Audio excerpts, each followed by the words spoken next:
Well, they're delicious and always grew up eating them and loving them. And then kind of stumbled upon, again, when I was doing travel writing and food writing, food as it relates to travel writing. Someone said to me, I was in Miami, and it was the food festival.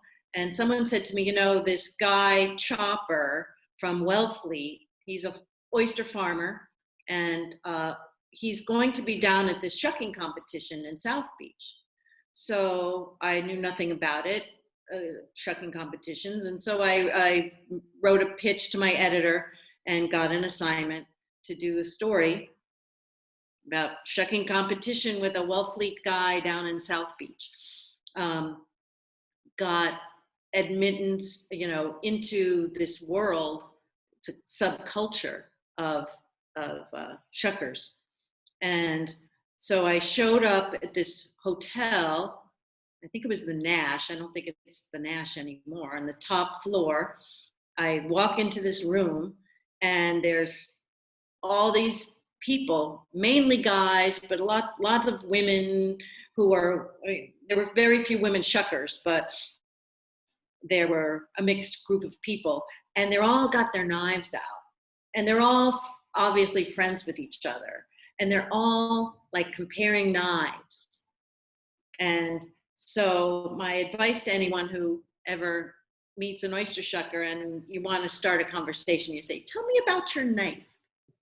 And then they might go off for another 10 minutes about, you know, the blade and the handle and the thing, and was it made? Or anyway, I followed them around for 2 days, and I met, you know, the Canadian oyster champion and the former US champion, and I was introduced to this whole world of, because it's of shucking, which is based not just on how fast you can do it, but it's time plus precision.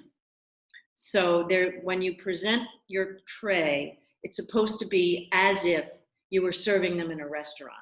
So no pieces of broken shell, no debris, no blood from cutting your hand, you know. So you're evaluating all these, here comes Jim. You're evaluating the oysters based on how perfectly they've been shucked.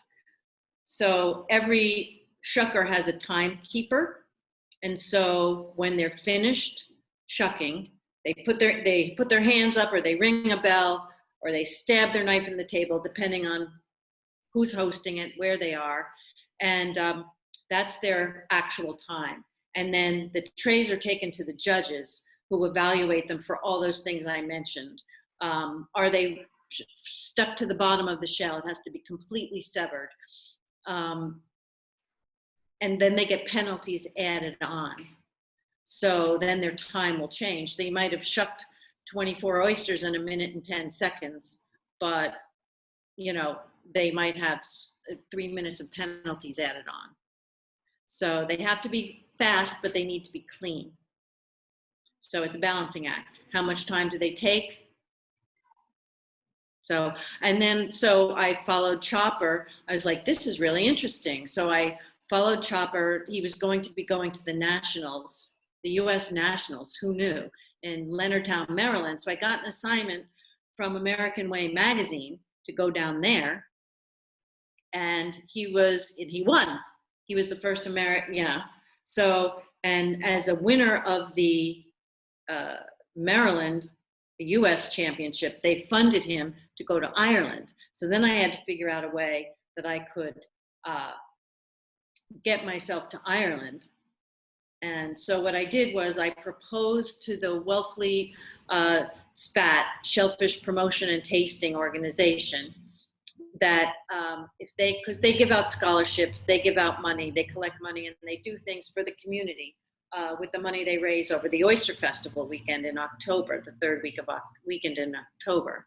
So I wrote a grant proposal saying that if they just paid for the price of my ticket, airline ticket, that then I would take pictures of Chopper over there at the event, and that they would then own those pictures to use.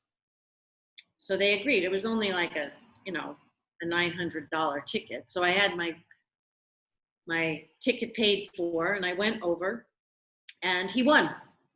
And he was the first American to win in 34 years. So it was good for my story.